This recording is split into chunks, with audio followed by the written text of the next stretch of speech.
Jornal do Almoço. Oferecimento: Giasse Supermercados. Baixe o aplicativo Amigo Giasse e comece a aproveitar.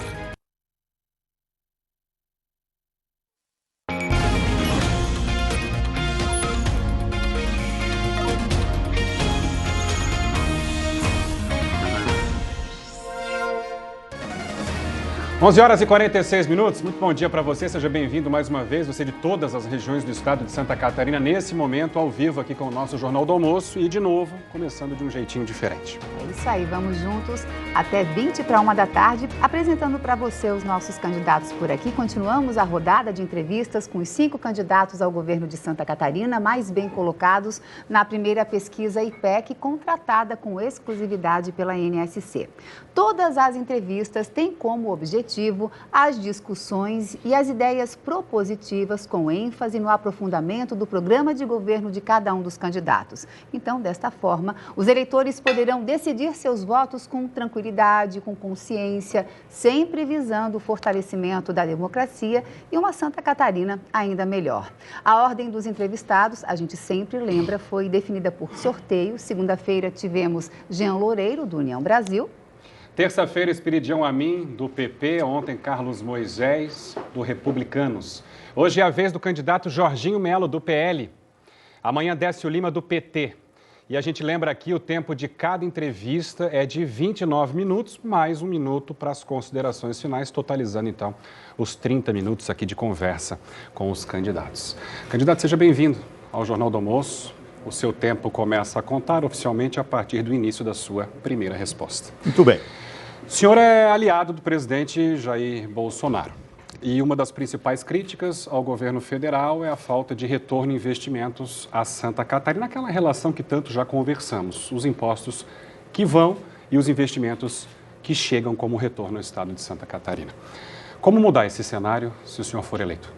Isso é histórico. A luta que todos nós travamos há muito tempo, a nossa bancada, a gente tem conseguido evoluir. Para obras veio 843 milhões do governo federal, para conservação e para obras. E a luta tem sido muito grande na parceria com o governo, apertar o ministério, mesmo que o orçamento esteja apertado dentro do teto de gasto, mas a gente conseguiu evoluir. Né? Pelos méritos da bancada, os 16 deputados, 3 senadores, nunca pelo governador ter ido lá se somar conosco, esse governo atual. O senhor fala da bancada federal, ainda assim os números, nós somos o 6º, o senhor tem esses números, inclusive, já conversamos em outras oportunidades, o 6º em impostos, mais o 14º em retorno de investimentos. Há um distanciamento que... Isso é histórico. Isso é histórico, não é de agora. Mas dá para mudar essa história? Claro que dá. Você tem que ser parceiro do governo federal. Você não pode virar as costas como o governador atual virou as costas. Se elegeu na aba do presidente Bolsonaro, 2 meses depois, ele se achou que pela belezura ele se elegeu governador e abandonou. Então, nós precisamos se somar à bancada na hora das emendas, na hora do orçamento, ver quem é o relator. Eu conheço bem isso. Isso independe de quem for eleito para a presidência, sendo Bolsonaro ou sendo oposição? Essa conversa o senhor vai fazer, caso eleito? Claro. Quem tem uma missão para cumprir, quem tem mandato, tem que se relacionar. Eu me relaciono com todos os presidentes, com Fernando Henrique, com Dilma, com Lula, há muito tempo, com Temer, com Bolsonaro. Agora, o presidente Bolsonaro vai ser reeleito, né? Nós sabemos disso. Então, eu quero ser parceiro dele, estar ao lado dele, para ajudar nas grandes transformações do Brasil e mandando deputado federal para lá, mais um senador. E quero ser um governador propositivo aqui. Eu tenho um plano de governo que vai fazer uma revolução em Santa Catarina, cultural, econômica. Se por acaso não for, se o governo federal de fato mudar, o senhor vai conseguir manter essa boa relação também? Tem convicção disso? Tem que ter, de forma republicana, de forma institucional. Agora, alguém não é do meu partido, eu tenho que virar as costas, eu tenho um compromisso com Santa Catarina. Que é isso? Vamos falar então agora, candidato, sobre a questão da redução do ICMS. O senhor trabalhou por isso, né? E se for eleito, vai encontrar aí uma questão de menor arrecadação em função dessa diminuição do ICMS. Como é que o senhor pretende manter investimentos no Estado, aumentar investimentos no Estado se a arrecadação é menor? Isso vai para o bolso do catarinense ou o senhor tem estratégias para fazer diferente? Eu vou Eu não concordo com o aumento de carga tributária. Né? Não. Eu sou daquela turma que diz o seguinte: se reduzir tributo, arrecada mais. Porque daí você inclui, aí você faz vir para a legalidade, tira da informalidade. Eu sou dessa tese: reduza tributo, você arrecada mais.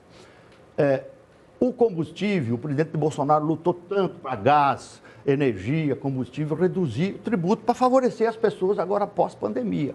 Né? Então, vai ter uma pequena redução. Mas no orçamento do Estado de Santa Catarina, a gente está numa fase muito boa da economia. Era 33 no orçamento, já tem uma previsão de 43 bilhões. Então, nós temos 10 bilhões de superávit. Então, com essa redução, você favoreceu as pessoas, o dinheiro girou mais no mercado, enfim, foi para o supermercado, foi para a comida, foi para isso, foi para cá. Então, redução de carga tributária é algo que a gente sempre tem que estar no radar.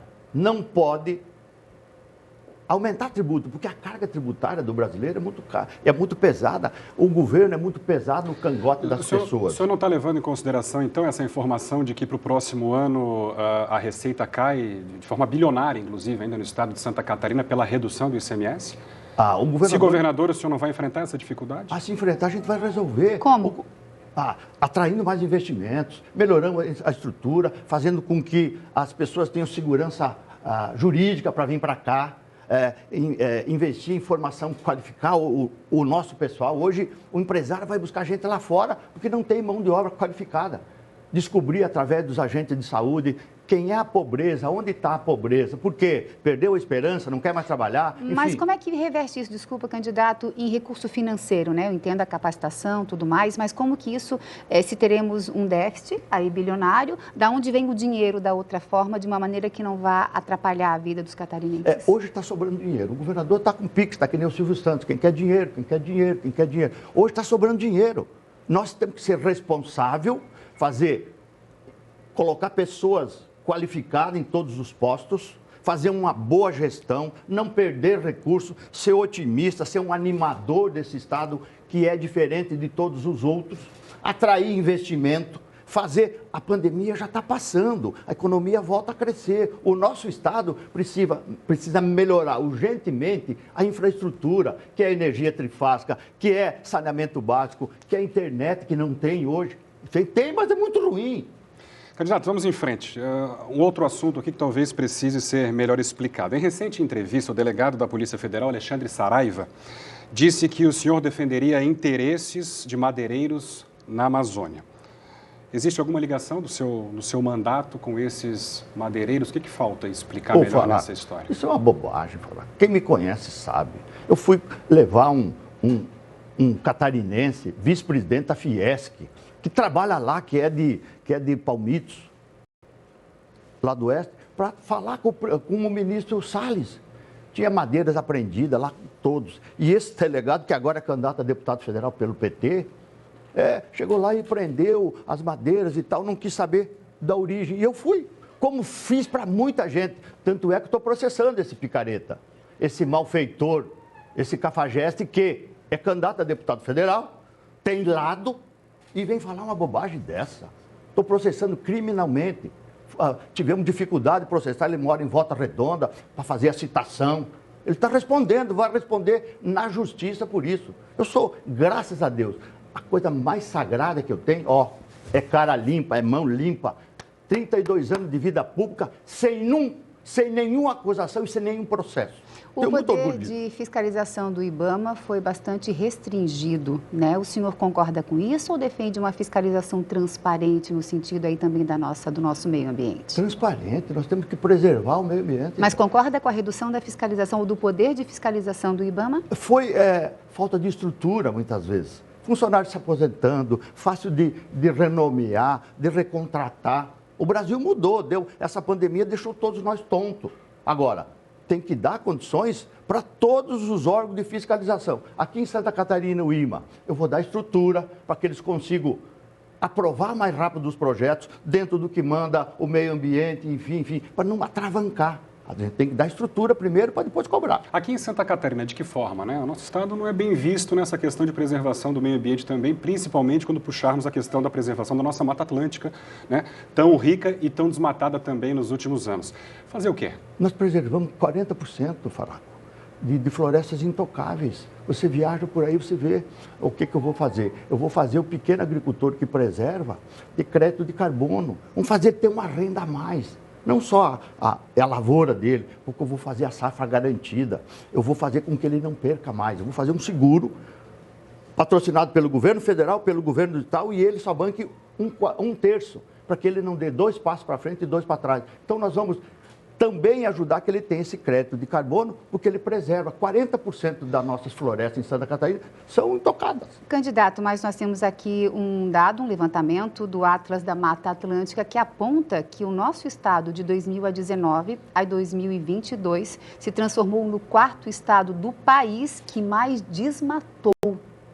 Como reverter essa situação? A gente reforça a pergunta. A gente não tem desmatamento de grande proporção aqui. Nós temos lavoura, produtores, pequena propriedade. O nosso estado é composto de pequena propriedade, que não tem grandes lavouras. Então, eu não sei, esse dado eu não quero discutir o dado. Acho que todo dado a gente tem que avaliar, tem que respeitar. Mas é um dos compromissos do senhor. Um compromisso de preservar. Quem não quer preservar? Eu quero deixar para os meus netos melhor do que nós encontramos. Não tenha dúvida. Bom, vamos falar de educação agora. Recentemente o senhor fez uma promessa de gratuidade completa no ensino pelo sistema ACAF. De onde viria o dinheiro para fazer essa oferta do ensino gratuito pela ACAF? Superior. Boa pergunta. Eu vou primeiro recuperar as escolas que estão chovendo dentro, muitas delas. Melhorar toda a educação. Depois o curso técnico melhorar. Fazer convênio com o Sistema S, que tem dinheiro, com a CAF para utilizar, fazendo contraturno, qualificação profissional. Depois o curso superior. Porque hoje o dinheiro vem parte das bolsas que está sendo dado hoje. Artigo 170, 171, UNEDU e etc, etc. Bolsa Jorginho, que eu fiz quando fui governador, que os governadores pararam de pagar por ciúme, outros que passaram, né? Enfim, eu vou acabar com tudo isso e vou comprar todas as vagas do sistema CAF.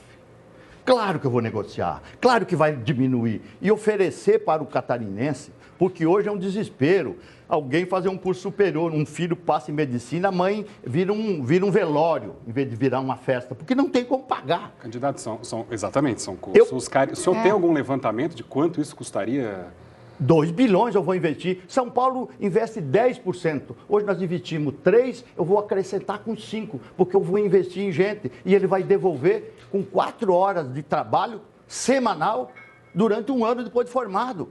Mas quem vai fiscalizar isso pós-formação? Tem uma estrutura para isso também? Vai ser montada uma estrutura. Tem 6 meses. Vai começar a valer para o segundo semestre de 2023, para que a gente consiga fazer com a CAF a regulamentação disso tudo, o acompanhamento, como vai ser. Então, eu vou dar a oportunidade para que o jovem faça a faculdade do seu sonho, não a faculdade que o pai, a mãe, o padrinho, o vô pode pagar. Eu passei muito cheque predatado, Laine, para fazer curso superior. Eu sei desse desespero. É por isso que eu quero mudar a história de Santa Catarina na educação. Eu quero fazer com que o jovem possa se formar melhor, ter qualificação e fazer uma faculdade que ele deseja. E depois devolver em serviço para a sociedade. Isso é nobre. Aliás, está no projeto, né? O senhor, só para a gente fechar esse assunto também, que é tão importante, chama a atenção, que é uma promessa, né, de campanha do senhor. Essa contrapartida dos profissionais, 4 horas em prol da comunidade, como é que funcionaria isso? Vamos se organizar. Quem se formar em medicina vai trabalhar no hospital, no posto de saúde. Quem se formar em engenharia vai no DENIT, vai no DEINFRA. Quem se formar em engenharia vai na IPAGRE. Mas enfim, isso vai ser um contrato com o estudante, porque isso não fere a Constituição, nem a estadual, nem a federal? Como é que isso, qual é a via legal para isso acontecer? Claro que nós vamos ter que fazer a legislação, por isso que 6 meses para encaminhar para a Assembleia está tudo pronto. É 2 anos de estudo, com reitores, com alunos, com professores, que eu já faço. Isso não é coisa de agora, isso não é coisa de campanha. Quem me conhece sabe. Quando o Jorginho fala, ele cumpre. É o meu grande predicado. Falar e cumprir. Então, eu sinto essa necessidade, eu quero dar essa grandeza para Santa Catarina. Vai para um outro patamar, qualificação profissional e formação da faculdade que você quer fazer, Faraco. Eu recebo semanalmente mãe chorando, com a filha do lado. Por favor, nós vamos vender um terreninho que a gente tem para aguentar 6 meses, mas depois o senhor arruma uma bolsa. A seleção para isso, como é que vai acontecer? Entra todo mundo? Tem prova? O vestibular da CAF. Vai fazer vestibular, hoje tem 140 mil alunos. A capacidade é 200. Vai fazer vestibular, vai passar dentro daquilo que tem demanda e vai estudar. Como é hoje. Vai ter o critério como é hoje. Candidato, orçamento secreto. Mais de 3 bilhões de reais, muitas críticas em relação à transparência, para onde vai, como vai, de que forma é aplicado. O senhor votou a favor. Sim. E utilizou mais de 60 milhões de reais, 64 milhões de reais pelas informações dessa demanda, né, desse montante aí disponibilizado. Para onde foi esse dinheiro? Mais de 100. Mais de 100? Não foi 64, foi mais de 100. Para onde foi esse dinheiro? Isso foi para o Hospital de Caridade aqui de Florianópolis, foi para o Hospital São Paulo, em Xanxerê, foi para o Hospital Renal Vida de Blumenau, 4 milhões, mais 4 milhões para o Hospital Regional de Rio do Sul, mais 1 milhão para o Hospital Nossa Senhora da Conceição, enfim. Tudo saúde? A metade disso sempre é saúde, sempre é saúde. 50%. Porque é uma demanda muito grande. Sabe? Esse caos que a gente vive aqui em Santa Catarina, as pessoas sofrendo numa fila. Enfim, de secreto não tem nada, está no Diário Oficial. Isso é prestígio de quem consegue trazer para o seu estado. Eu queria ter trazido mais. Até para o telespectador entender, o valor ele é transparente, mas a aplicação não é. Por que segue sendo um orçamento secreto? Por que nós não temos direito de saber, foi investido tanto nisso, tanto naquilo, até para a gente entender melhor isso? Não, mas Laine, é publicado no Diário Oficial, o dinheiro veio para o Hospital de Caridade. O Hospital de Caridade tem que prestar conta desse dinheiro, sob pena de ser responsabilizado criminalmente. Quem fiscaliza isso? O Tribunal de Contas, o Ministério da Saúde, o Ministério onde ele fez aquela obra. A fiscalização existe, a gente não pode duvidar de que foi um dinheiro para um hospital, eles desviaram. Eu não penso assim.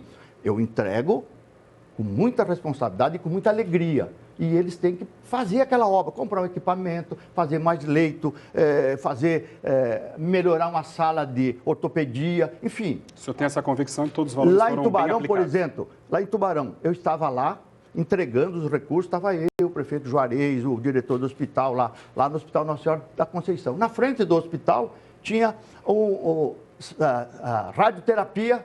Eu digo, pô, que obra bonita, né? Foi o governo federal que fez. E está funcionando bem? Não, está parado. Faz 6 meses que está parado, que faltam uns papéis aí do Estado. Aí eu fiz um apelo para o ministro, para o governo de Santa Catarina, para aliviar a dor das pessoas. Eles estavam indo para Criciúma fazer radioterapia, estavam vindo para Floripa fazer. Então, eu não vou construir obras de hospital. Pessoal, o que você vai fazer na saúde? Primeiro eu vou entrar limpando essa fila vergonhosa. 25 mil crianças, mãe sendo humilhada para fazer um atendimento com um filho seu, pedra no rim, vesícula, enfim. Vamos limpar isso, fazer letiva. Depois eu vou adotar em cada região um hospital referência. Lá, já que estava falando do Sul, lá na Amurel, lá o Hospital Nossa Senhora da Conceição. Nós vamos dotar ele. Quantos leitos precisa? Vamos ajudar a fazer. Que equipamento precisa? Vamos ajudar a comprar. O senhor vai construir hospitais, então?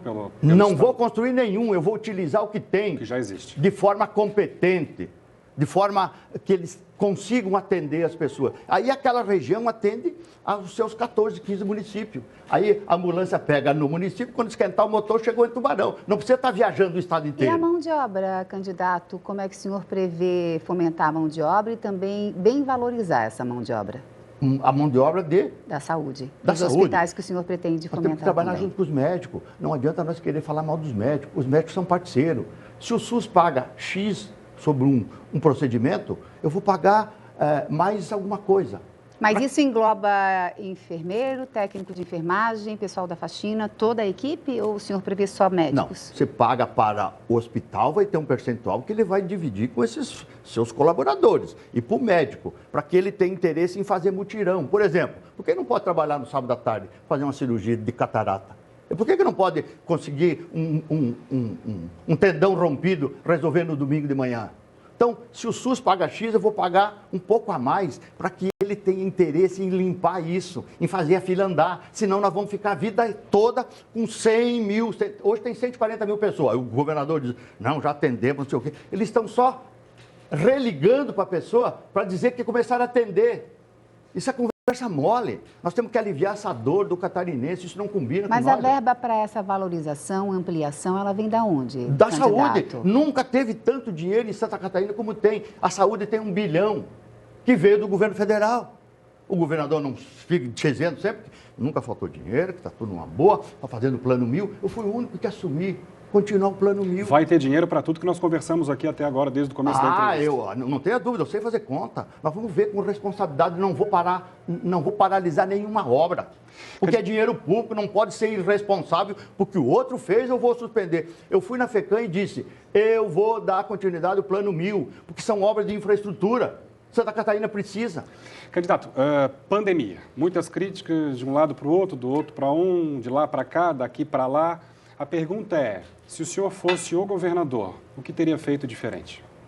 Eu não teria mandado 33 milhões para uma casa de massagem no Rio de Janeiro, de forma vergonhosa, e ele não conta quem é que embolsou esse dinheiro. Em 6 horas o dinheiro sumiu. Eu teria ficado vigilante, não querendo fazer mais um hospital de campanha em Itajaí, de 65 milhões lá na Marejada, coisa desnecessária. Teve muita gente com fome de ganhar dinheiro e que se chegaram muitos maus brasileiros aqui e no Brasil. Então, eu teria sido um governador que tivesse responsabilidade para dizer tranca tudo, fecha tudo, com responsabilidade, atuando, defendendo, preservando a integridade das pessoas, a saúde das pessoas, a saúde financeira de um pequeno. Tem tanto pequeno que fechou, não fechou mais porque eu fiz o Pronamp, senão tinha fechado muito mais. Mas em relação a essa proteção dos catarinenses, o senhor teria agido de que forma, né? Fecha, não fecha, enfim? De forma muito responsável. Eu não teria, fecha tudo para nós ver depois. Não. Ver o que precisa fazer, sempre vendo e orientações da saúde, tendo sensibilidade com as pessoas que precisam ganhar o pão de cada dia, porque você trancar alguém em casa, se ele é um vendedor ambulante, ele não tem mais comida, ele não tem mais como sobreviver. Então, cuida da saúde, mas cuida também do lado financeiro para que ele fique vivo. Graças a Deus, eu me orgulho muito. Eu, em parceria com o presidente Bolsonaro, nós fizemos o Pronamp, que salvou no Brasil mais de 10 milhões de empregos. Aqui em Santa Catarina, 750 mil empregos. 75 mil empresas não fechou por causa do Pronamp. Emprestamos 5 bilhões que veio do governo federal para cá para salvar. E vai no Queco ali na Vidal Ramos e pergunta para ele, da pastelaria Queco. Eu estava passando esse dia dizendo, ô Jorginho, não come mais pastel aqui. Ô bicho, se não fosse o teu Pronamp, eu tinha fechado. Isso é uma realidade. Porque os pequenos precisam de apoio do governo, porque o governo tem que ser forte na hora de dificuldade. Vamos falar um pouquinho sobre a responsabilidade federal nessa questão da pandemia ainda. O senhor defendeu o governo federal na questão da CPI da pandemia e essa CPI, ela apontou possíveis erros na luta contra a Covid em todo o Brasil, como o suposto superfaturamento de uma vacina sequer aprovada pela Anvisa. Não fica meio um pouco um contrassenso pelas suas propostas com relação a isso? Não, Laine, porque na época da pandemia, muito picareta tentou, aqui em Santa Catarina, fizeram uma maracutaia. A nível de Brasil também, muita gente queria vender vacina, tinha um barbeiro de São Paulo, um cabeleireiro, que era presidente de um banco fictício para dar carta de fiança para vender equipamento. Infelizmente, até nas amarguras, no momento de desespero, tem gente que quer se aproveitar, né? Então, a estrutura, a CPI, foi uma proteção para tentar blindar a decência, porque queriam responsabilizar lá o seu Renan Calheiro, que é um picareta, que é um ladrão que o Brasil conhece, queriam responsabilizar o presidente Bolsonaro. Eu nunca vi querer responsabilizar quem mandou o dinheiro para os estados. Nunca quiseram investigar quem gastou mal o dinheiro. Candidato, o senhor avaliou o governo do estado. Uma avaliação, então, do governo federal. Não houve falhas no combate à pandemia? Uma pandemia que aconteceu, ninguém sabia se era um tigre ou era um gatinho, todo mundo atordoado. Assim que a autoridade de saúde, que é a Anvisa, que autoriza, o governo comprou dentro de, acho que 15 dias. Porque nós sabemos que uma vacina para desenvolver é 5 anos, 6 anos. Essa o mundo fez em 6 meses. Enfim, foi um atropelo. Todo mundo quis se mexer conforme podia. Então, a CPI foi um grande palanque lá por Renan, por Randolph, por Azir, querer posar de bom moço, falando. Os caras têm que se limpar primeiro para depois vir falar numa CPI. Então, eu participei lá 6 meses, indo todo dia, Fiquei em Brasília para perder tempo nessa CPI que queriam crucificar quem mandou o dinheiro, tinha que fiscalizar quem gastou o dinheiro. Santa Catarina, Amazonas comprou numa adega de vinho. E por aí afora. Então foi uma CPI do fim do mundo, uma CPI que quis fazer muito sensacionalismo, né? Vamos mudar de assunto e falar agora de saneamento básico no Estado, que a gente intitula como vergonhosa, né? Temos aí abaixo de 30% dos catarinenses com acesso à coleta de esgoto decente, eu diria. O que o senhor pretende fazer para mudar esse número? O governador fala em 32, 33, a conversa mole dele, é 25. É 25. Eu quero fazer com que isso não combina com Santa Catarina. Nós estamos de terninho novo com a cueca furada, sabe? Isso não combina com Santa Catarina. Nós temos que fazer a Casan investir mais. Temos que usar o marco regulatório que nós aprovamos no Congresso, que tem investimentos de fora, PPI, para que a gente consiga fazer. Dizer que fossa séptica é o normal, isso é desde o tempo do meu avô. Nós temos que fazer saneamento de verdade, até porque se você não gosta de bem-estar das pessoas, e isso ajuda a trazer investimento para cá, turista, investimento, faça por economia. Cada R$1 aplicado em saúde, em saneamento, você economiza 9 na saúde. Então faça pelo menos por economia. Nós temos que fazer, reinvestir o dinheiro do lucro, fazer com que a Casan seja mais atuante, e fazer parcerias público-privado com esse marco regulatório para nós tirar Santa Catarina dessa vergonha de ter 74% que não tem saneamento básico. Histórico, inclusive, né? O Instituto Trata Brasil, os últimos dados de 2020 falam em 26%, o governador ontem esteve aqui, falou em 31%, com base nos números da Casan. O senhor, pelo jeito, até pela resposta, acompanhou também a resposta e a entrevista. Por que historicamente, ninguém melhora esses números que são, de fato, vergonhosos para o nosso Estado? Qual é a dificuldade? Porque ninguém gosta de enterrar nada, todo mundo gosta de ter placa para inaugurar. Inaugura aqui, bate palma, chama todos os políticos. Então, você tem que pensar nas pessoas, em saúde pública, tem que gostar de gente, tem que investir nas pessoas, tem que acreditar. Nosso Estado é um Estado belíssimo, é um Estado que a gente precisa cuidar, isso é uma pérola. Isso é um Estado diferente de todos os outros. Inclusive, a gente paga um preço muito caro, falar lá em Brasília. Quando se sobrar um copo de água em Brasília, ninguém lembra de Santa Catarina. Porque eles dizem que nós somos bonitos, aqui Deus foi generoso com praia, com frio, com montanha, com serra, enfim. E nós precisamos de muitas coisas. Então, nós temos que atuar firmemente, ser um governador animador, chamar quem sabe resolver, para resolver. Não podemos estar preocupados com alguém vai bater palma ou vai ter uma placa. Nós temos que se preocupar realmente com as pessoas. Eu quero ser um governador para cuidar das pessoas. E a proteção com relação à mulher em Santa Catarina? Uma mulher morre por semana em Santa Catarina, vítima de feminicídio. Como o senhor pretende reverter essa situação? A minha vice-governadora é uma mulher, delegada de polícia, advogada, professora de Joinville, honrada. Eu estava andando em Joinville, num bandeiraço lá, e encontrei muitas pessoas. Jorginho, eu vou votar para ti. Eu já ia votar para ti, mas agora eu vou trabalhar, só por causa dela. Eu fiquei muito feliz com isso. Uma delegada de polícia, foi delegada regional, criou a primeira delegacia de defesa da mulher. Isso não combina com nós, até por ter nome de mulher, agressões. Não adianta armar a polícia, o governador diz que eu comprei pistola moderna com dinheiro do governo federal. Mas qual é a sua estratégia? O que o senhor pretende? Qual é o seu plano para isso acontecer de fato? Ela vai cuidar, ela tem experiência nisso. Nós vamos fazer proteção à mulher quando tem uma desavença, não simplesmente isolar, ver se consegue ligar de volta o casal, trabalhar, punir duramente quem agride mulher, porque isso é um absurdo, o rigor da lei. Não pode estar um Estado como o nosso ter aumentado esses índices. A segurança pública precisa de estrutura. Hoje nós temos um policial para cada 704 catarinenses. Mundialmente é 1 para 450. Nós precisávamos ter mais 6 mil policiais para dar estrutura. Isso não é possível agora, mas vamos tentar atenuar isso. Fazer com informação, com enfrentamentos de amparo. Eu vou fazer na área da saúde uma carreta que vai andar o estado inteiro para fazer mamografia, fazer Papa Nicolau, uma série de coisas que ajude a mulher a se libertar. Aprovamos uma lei para que quando ela tem uma sociedade com o marido, ela rompe o relacionamento, também rompa aquela sociedade, senão ele fica endividando ela.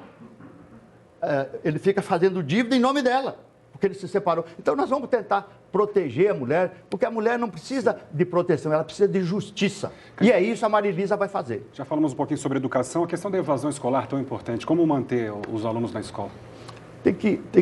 Eu quero manter um benefício que está sendo dado hoje, porque a pandemia assustou todo mundo, correu, e para que o jovem continue estudando. O senhor fala do Bolsa Estudante? Essa ajuda financeira que o governo dá para o ensino médio. Bolsa Estudante. Para que ele fique estudando. Ele, em vez de vender paçoquinha ou pé de granfino, como eu vendia, ele fica na escola. Senão ele tem que ajudar a família, muitas vezes. E, como a educação vai ser uma prioridade, nós vamos fazer com que a educação melhore em todos os níveis, prestigiar os professores. Como candidato, prestigiar? Como prestigiando, o senhor pretende motivar quem trabalha na educação? Com capacitação adequada, vamos fazer a nossa UDESC fazer isso. Capacitar o professor, qualificar o professor, deixar ele bem empoderado. Financeiramente também? Financeiramente, claro. A parte mais sensível do corpo é o bolso, não tenha dúvida disso. Então nós vamos fazer com que o professor se motive, o professor de Santa Catarina tem qualificação, mas vamos melhorar. Fazer com que vou fazer escola cívico-militar, juntando o pedagógico com a disciplina, com o controle, com a limpeza da escola. Uma série de coisas eu quero fazer em favor das pessoas para que o Estado cresça. E vai ser sucesso absoluto, eu não tenho dúvida disso. Candidato, por gentileza, 1 minuto e 10 aí aproximadamente para as suas considerações finais. Quero agradecer a oportunidade de estar aqui, na telinha da Globo. Quero cumprimentar vocês, as pessoas que são, os jornalistas que são, e quero pedir para quem está em casa, para a mãe que sofre para pagar a faculdade do seu filho. Todo mês é uma dor de barriga. Eu quero pedir o seu apoio, o seu voto, o seu prestígio para ser governador de Santa Catarina, para fazer o que ninguém fez até hoje, uma revolução na área da educação. E em todas as áreas, infraestrutura, agricultura, vou fazer safra garantida, para o agricultor não ir para frente e para trás, vou fazer o Pronamp catarinense, o Pronamp rural, para fazer cisterna, para melhorar a propriedade, para comprar um equipamento. Nós vamos fazer com que Santa Catarina ocupe o seu lugar, o lugar que merece, pela qualidade do nosso povo. Então, dia 2, não esquece, dá uma oportunidade. Em 2018, eu pedi para você a oportunidade para ser senador. E fui o melhor senador do Brasil, eleito por 2 vezes. Agora eu quero pedir para ser governador e tenha certeza que eu vou ser o melhor governador que já teve em Santa Catarina. Eu peço o seu apoio e o seu voto. Candidato, obrigada pela nossa conversa, obrigada por ter vindo ao nosso Jornal do Almoço. Eu que agradeço. Muito obrigado, Faraco. Imagina, obrigado mais uma vez. Agora, 12h18, o Jornal do Almoço segue amanhã com a série de entrevistas ao governo de Santa Catarina e na sexta-feira é a vez de Décio Lima, do PT. Vamos agora para um rápido intervalo e na sequência acompanharemos as informações da sua região.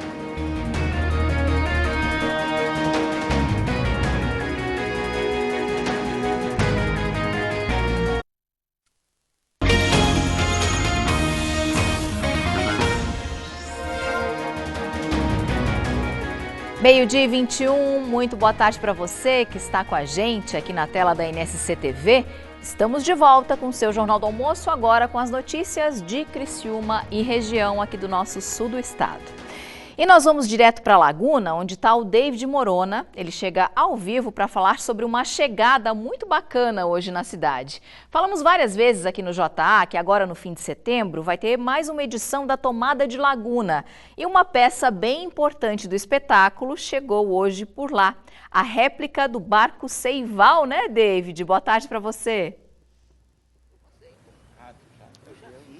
Exatamente, Denise. Boa tarde para você, boa tarde para todos que estão acompanhando o Jornal do Almoço. O barco Seival está aqui, ele veio de Porto Alegre, no Rio Grande do Sul. Foram 2 dias aí de viagem, mas foram 2 anos da construção desse barco, que é a réplica do barco em que Giuseppe Garibaldi veio aqui para a Laguna, na tomada em 1839. Uma peça histórica que com certeza vai fazer bastante diferença nessa peça aí que chama bastante atenção e que traz muitos turistas aqui para a Laguna também, que é a Tomada de Laguna. Fala sobre a história aqui da cidade, fala sobre a história do Rio Grande do Sul, aqui da nossa Santa Catarina e, claro, a história de Anita Garibaldi também, que a gente conhece tão bem. Nós vamos conversar com o idealizador desse barco, né? Quem teve a ideia de construir, que é o Antônio Carlos Rodrigues. Por favor, Antônio Carlos, boa tarde, seja bem-vindo ao JA. Conta pra gente, como é que foi a ideia de construir uma réplica como essa? Olha, a réplica é quando a gente teve um projeto em Passo Fundo que ligava a questão ambiental, né, com a educação na escola. E aí tentamos recriar um trabalho histórico através da réplica do Seival, que na verdade é uma reprodução de um barco histórico, né, e que quando eu olhei essa imagem e comecei a pesquisar, me apaixonei pela ideia de voltar à vida ao Seival, né, ou o Garrafão aqui em Laguna, porque esse é o nome que ficou do barco quando ele ficou mais de 60 anos aqui em Laguna, e que começou numa ideia de como a gente reconstruir essa embarcação emblemática. No momento que vi a imagem do Seival lá, de 1908, eu já vi ele com velas, já vi ele navegando, e eu digo, pá, essa construção aí tem que reviver, né? E a partir dali a gente foi pesquisando, né?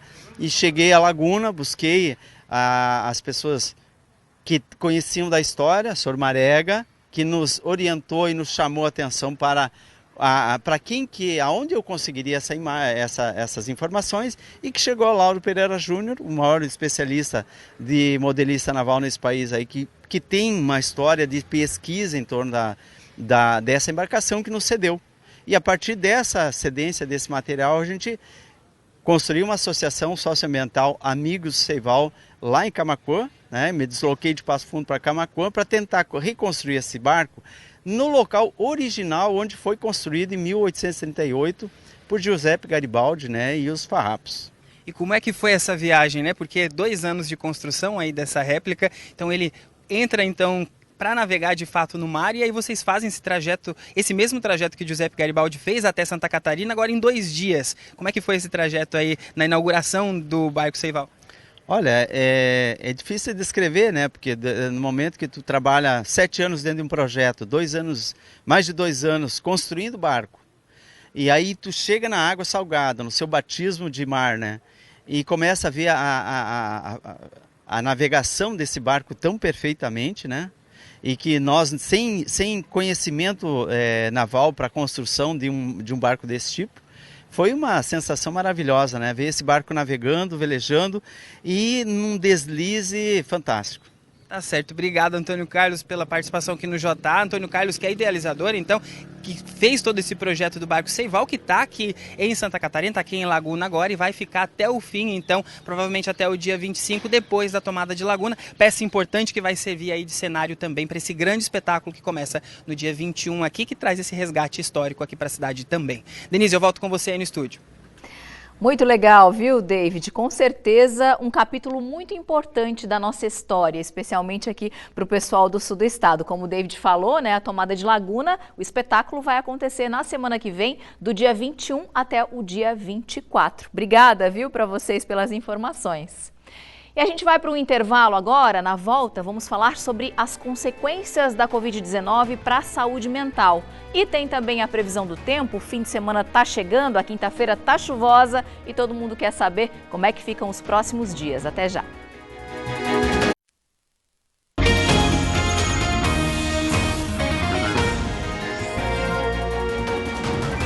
Acerte o seu relógio com a gente, agora 12h28, estamos de volta com o Teu JA. E o assunto agora por aqui são as consequências que a Covid-19 deixou na saúde mental de muita gente. O tema vai estar em discussão nos próximos dias na Unesc de Criciúma, e quem chega para a gente bater um papo sobre isso é a professora Gislaine Zilli-Hels. Boa tarde, seja muito bem-vinda, professora, ao Jornal do Almoço. Boa tarde, Denise, boa tarde a todos. Vamos começar falando então, a Covid, ela pode estar relacionada com ansiedade e outros transtornos aí de saúde mental? Sim, está relacionada. Tem vários estudos em todo o mundo demonstrando que a saúde mental tem sido impactada pela pandemia em si, mas também pela própria infecção do vírus causador da Covid-19. Nós aqui na Unesc estamos conduzindo um estudo há 2 anos, em parceria com a Universidade Federal da Fronteira Sul. E o que a gente demonstrou? que pessoas que tiveram a Covid-19 logo depois da infecção, isso a gente avaliou 4 a 6 semanas depois da infecção pelo vírus, a gente viu que esses indivíduos que tiveram a Covid-19, eles tiveram uma maior gravidade de sintomas depressivo, maior insônia e maior nível de estresse com aqueles que não tiveram a Covid-19. E aí nós acompanhamos esses indivíduos por 6 meses. 6 meses depois dessa infecção, nós demonstramos que não teve diferença entre quem teve a Covid-19 ou quem não teve. Mas, por outro lado, nós vimos uma maior incidência de depressão e de ansiedade na comunidade como um todo, tá? Para ter uma noção, 1 a cada 10 pessoas que não tinham depressão passaram a ter, e 4 a cada pessoas que não tinham ansiedade passaram a ter. Ou seja, né, a gente foi impactado, então tanto quem vivenciou a doença ou quem vivenciou a pandemia, né, o isolamento social, os medos, tudo aquilo que a gente viveu, sim, impactou a nossa saúde mental e tem impactado ao longo do tempo. Muito bem, professora. E qual é a importância de discutir esse tema entre os profissionais da área da saúde, né? Exato, é importante porque a gente precisa entender, apesar de a gente ter os gatilhos, aí os fatores estressantes, a própria infecção do vírus que leva a conhecida chamada tempestade de citocinas, tudo isso pode levar a um impacto no nosso cérebro e está relacionado com o aparecimento desses transtornos psiquiátricos, mas a gente ainda precisa entender tudo isso que está acontecendo e a gente também precisa encontrar estratégias de tratamento. Então, por isso é importante a gente discutir, ter eventos, fazer pesquisas dentro dessa área. Muito bem, sexta e sábado tem simpósio na Unesc justamente para falar sobre isso, né? O pessoal pode participar? Como é que vai funcionar? Exato, gostaria de convidar a todos. É um evento voltado para profissionais, estudantes da área da saúde, mas também toda a comunidade geral. A gente está vivendo tudo isso, está sendo impactado pela pandemia, pela Covid-19 a longo prazo. O evento ele é promovido pelo Laboratório de Psiquiatria Translacional aqui da Unesc, que é vinculado ao programa de pós-graduação em Ciências da Saúde, que cabe ressaltar aqui que atualmente recebemos a nota 7 de avaliação pelo MEC, que é a nota máxima de avaliação de um programa de pós-graduação, mostrando a excelência do nosso programa. O evento ele conta com diversas palestras para discutir a relação da pandemia e da Covid-19 na saúde mental. Vai ser discutido o impacto, por exemplo, na psicose, na ansiedade, na depressão, no estresse, no alcoolismo. Isso em diferentes faixas do desenvolvimento, será discutido esses aspectos todos em crianças, adolescentes, idosos, gestantes, em todo mundo, né? E também será discutido estratégias de tratamento para esses casos. As palestras serão proferidas por palestrantes do Brasil todo, conhecidos nessas temáticas. Eles estarão aqui na Unesc, mas também a gente terá participação de palestrantes dos Estados Unidos, do Canadá. Então, é um evento muito, muito rico. Vai começar amanhã às 13h30 até início da noite, e sábado, dia 17, o dia todo. Muito bem, Gislaine. Obrigada, viu, pela tua participação aqui no nosso Jornal do Almoço. Eu que agradeço. Boa tarde. Agora a gente vai abrir uma janelinha lá para fora para ver como é que tá o tempo, né? Dá só uma olhada aí, ó, na nossa câmera não dá nem para enxergar nada. É chuva, nebulosidade, bastante neblina, nevoeiro também, né? É hora da gente saber se esse tempo vai continuar assim pelos próximos dias. Quem chega com as informações é a Bárbara Barbosa.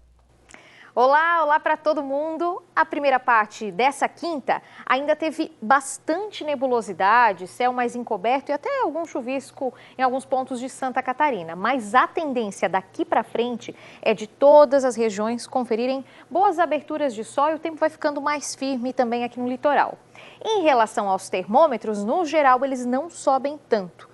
Joinville vai fazer 22 graus agora à tarde, assim como a região aqui de São Miguel do Oeste. Mesma temperatura e esses valores aqui são os mais altos do estado hoje. As máximas aqui no centro do nosso mapa ficam ali entre 14 a 18 graus. A exemplo de Criciúma, sul do estado, 19 não passa disso. Aí sim, na Serra e Grande Oeste, um pouquinho mais alta, como eu disse, 19 em Chapecó e aí meio oeste não passa dos 15. A semana termina com uma combinação que serve para todo mundo. Um dia de sol entre nuvens. Céu um pouquinho mais claro aqui para os lados do oeste, um pouquinho mais de nebulosidade do Planalto Norte em direção ao litoral. Pode sim ter algum chuvisqueiro no início, no fim do dia. Olha, uma chance tão pequena que eu nem coloquei aqui no desenho. Quando o assunto é temperatura, as máximas girando de 18 a 22 graus. Um pouquinho mais alta no extremo oeste e mais baixa na serra. Para fechar, o fim de semana deve ser de estabilidade no tempo. Tanto no sábado quanto no domingo, prometem tempo seco e com sol em praticamente todas as regiões. Perfeito para aproveitar fora de casa. Até porque as temperaturas devem ter uma ligeira, uma branda elevação. Ficam agradáveis para todo mundo. A gente conversa mais amanhã. Tchau, tchau. Última parada no seu Jornal do Almoço. Na volta, a gente fala sobre o caso de uma mãe que tentou esconder aí maconha nas vestes do bebê de apenas 1 ano para conseguir entrar num presídio em Criciúma. Até já.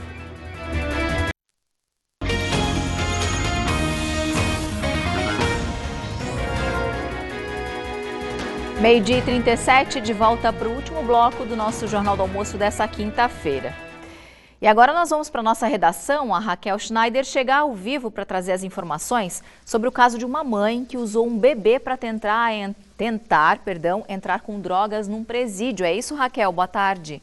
Pois é, Denise. Boa tarde para ti, para todo mundo que está assistindo o Jornal do Almoço. A situação foi a seguinte: a mulher foi visitar o companheiro, que é interno do presídio Santa Augusta aqui de Criciúma, e o Departamento de Polícia Penal então flagrou ela com cerca de 20 gramas de uma substância análoga à maconha. Isso ainda vai ser investigado pela perícia. O fato é que esta droga estava escondida nas vestimentas do bebê dela, de 1 ano, que estava acompanhando essa visita também. No caso, a droga seria entregue, é claro, ao interno. Isso aconteceu na última terça-feira. Os policiais penais acionaram então o Conselho Tutelar para pegar a criança. A mulher foi presa em flagrante, mas já está solta. Denise.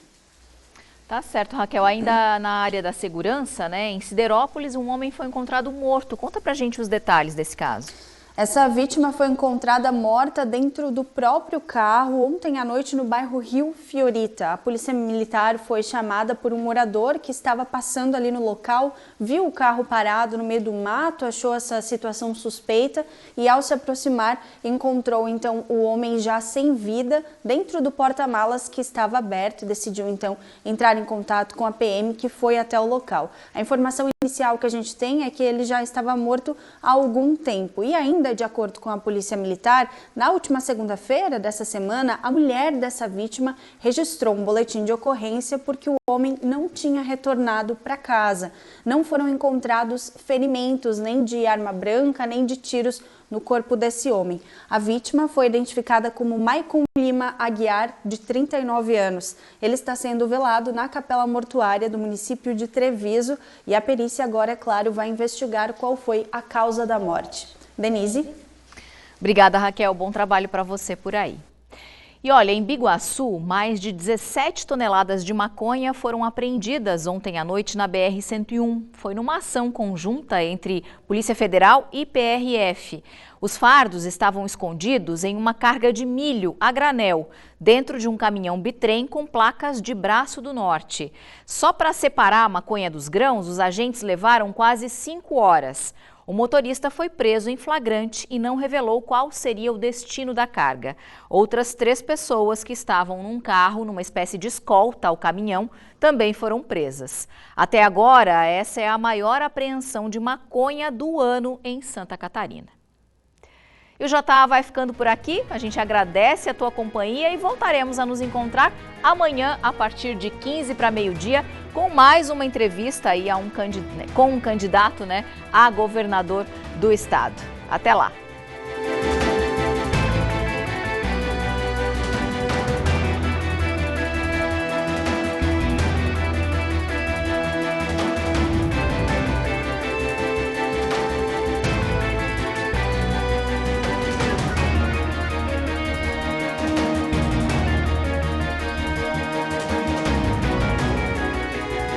Jornal do Almoço. Oferecimento Giasse Supermercados. Baixe o aplicativo Amigo Giasse e comece a aproveitar.